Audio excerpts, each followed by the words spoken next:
is good, YouTube? Quinn Wade Basketball Analysis coming to you with a quick video. I wanted to let you guys know I got some new merchandise available, not just t-shirt anymore. I got different type of t-shirt, different type of shirts and logos that you can purchase on my spread shirt, and also hoodies now. We have expanded and added more to the channel and more merchandise for the brand.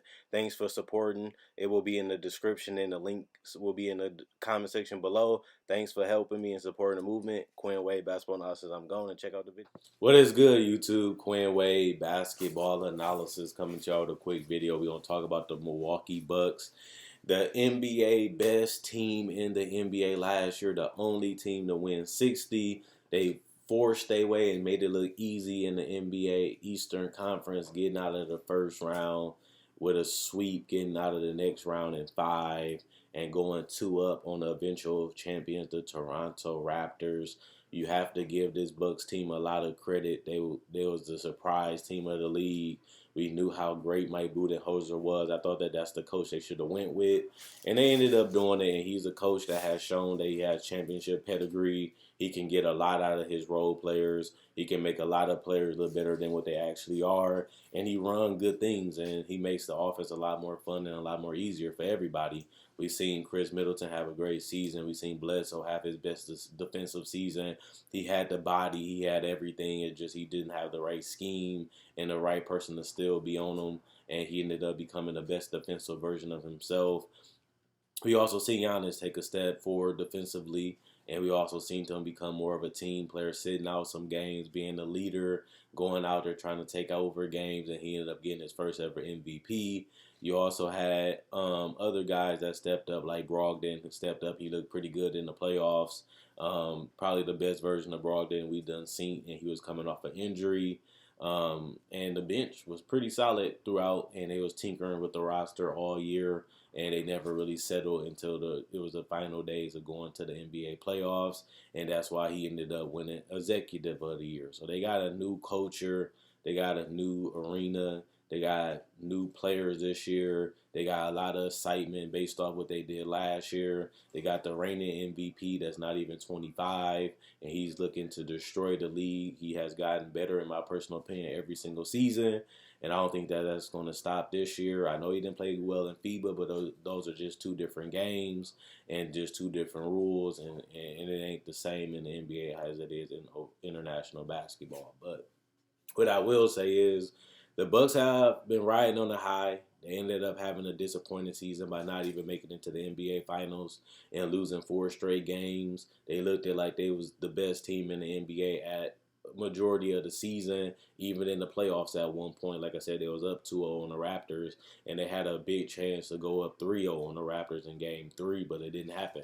But they didn't even lose back-to-back games really ever that season, even in the playoffs, until they lost to the Toronto Raptors. It shows you how well this team played together, how well they trusted each other, and how well they believed in each other. And I think that's something that's important when you're trying to build a culture and you're trying to rebrand yourself. And now Milwaukee is a destination. You have guys like Paul Gasol. You had a lot of guys willing to get traded here. A lot of players wanted to play here, even like Eric Bledsoe. And it's just a different environment now. The city is different years later, and I think that the Bucks are riding on that momentum and riding on that energy, and they have really turned over from a team that liked to be in mediocrity to just being a playoff team to now they're doing whatever it takes to put championship team around Giannis, including the coach. And I feel like they have done that, and they have really changed the way I think about the Bucks and changed the way I talk about the Bucks. I don't think this is the same team the last 30 years that it is right now, and that's for the better, I would definitely say, and I think we all will agree on that. But when you look at this team on paper, a lot of people said this team got worse. I don't necessarily believe in that because I still feel like they have solid role players on this team, like Connaughton. That's an underrated guy, a guy that a lot of people don't bring up when they talk about the Bucks, but he was a solid player for them. You also look at George Hill. He played extremely better in the playoffs, but he's a guy that can play the 1 or the 2. He can guard multiple positions, and he has the athleticism and the length to make things tricky.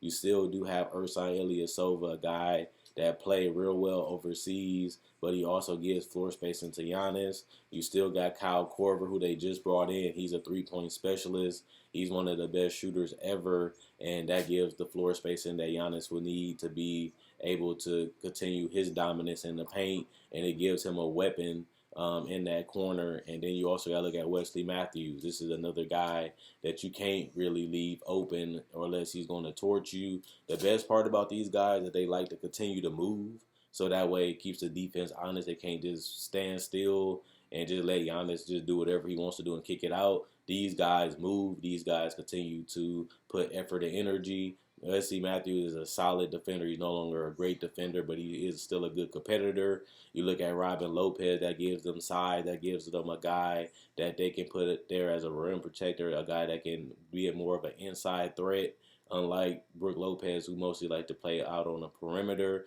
And it gives them insurance now that they have two quality centers in Brook Lopez and Robin Lopez. They don't really have to make that a priority to fill that spot because they have a lot of guys that can stretch it out at that 4 or 5 position. It's good to have a traditional big that can punish switches, shoot over other guys, float over other guys, and just be a great rebounder and a great teammate. And you rather have him than other other players because he's a legitimate NBA player.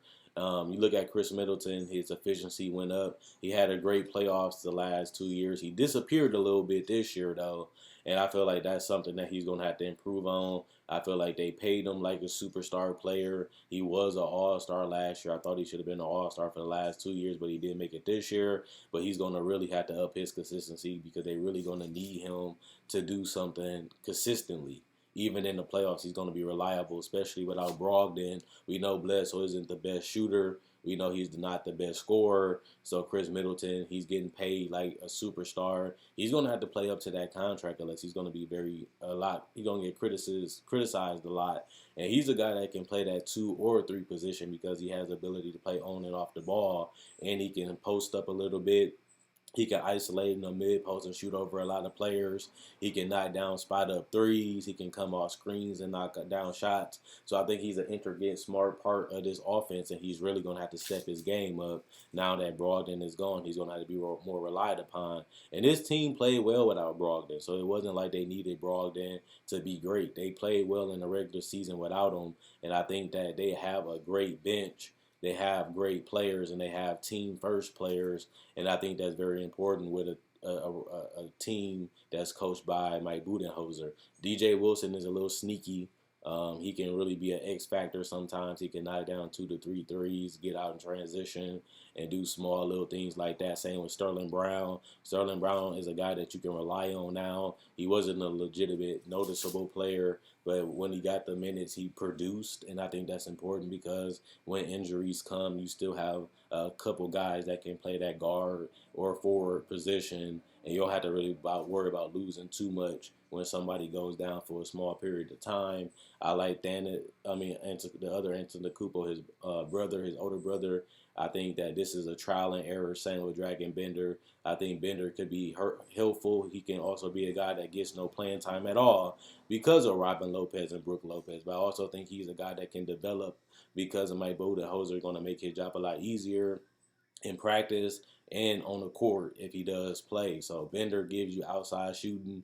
He gives you a little bit of rebounding, and he give you a legitimate 7'1" size with a little bit of athleticism sprinkled in there. So I think this bench is solid. They got a lot of guys that aren't the biggest names. They got a lot of guys that everybody's not crazy over, but they got guys that know how to play basketball. They got guys that know their roles, and they got guys that are willing to sacrifice and be selfless at the end of the day when it comes to basketball and playing with the team that they have. And remember, this is a team that was a team first team. They played together defensively, they communicated, they rotated, they believed in each other, and they trusted each other. And those are important things when you're trying to build a championship culture. And I feel like that's what they've been trying to do, and they did a great job last year, just about getting the wins to go along with that. And I feel like that's something that they ended up missing, losing to the Raptors, which was really a one-man band up until the Eastern Conference Finals. But this was the only team to win 60 games last year.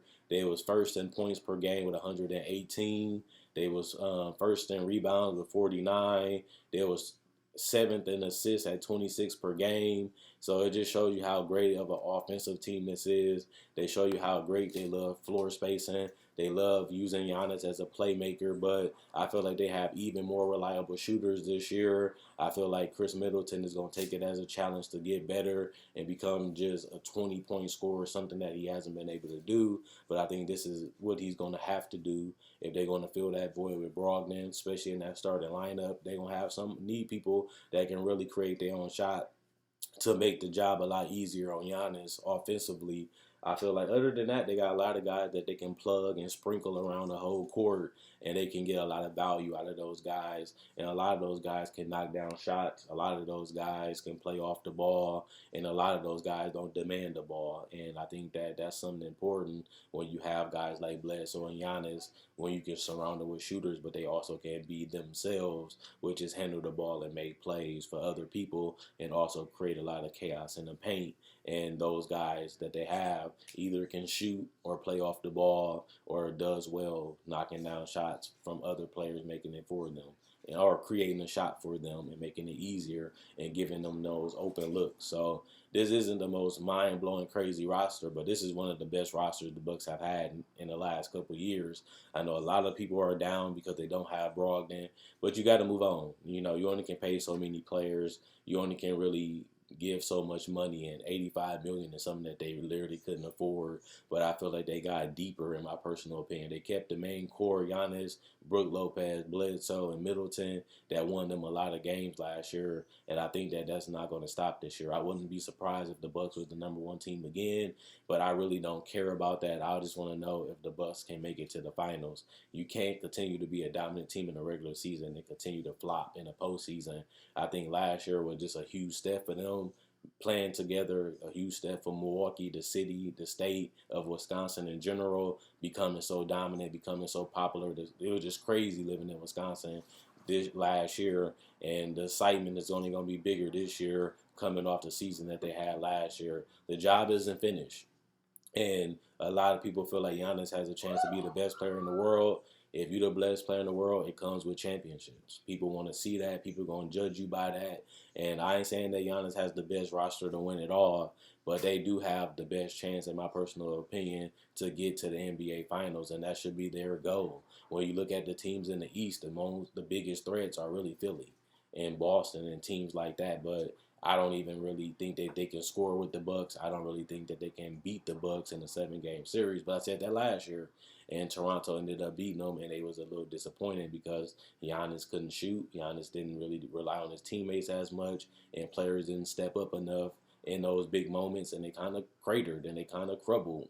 And next thing you know, they was out 4 straight games. That was embarrassing. It wasn't a good look, and Giannis couldn't even talk to the media. He ended up walking out because he knew this was a massive disappointment, and mostly all the experts and all the media and all the players had the Bucks going to the finals because of what we seen in the first and second round, and also what we seen in the first 2 games, and you can even say the third game, but they could not get it done. And you can't have that same thing happen this season. I think the East is a lot weaker this year than it was last year. I feel like the East was very top heavy last year, and I just feel like it's just them in Philly this year, and that just shows you that the Bucks should be the favorite to go to the finals, unless you think Philly is the favorite, which is one or the other.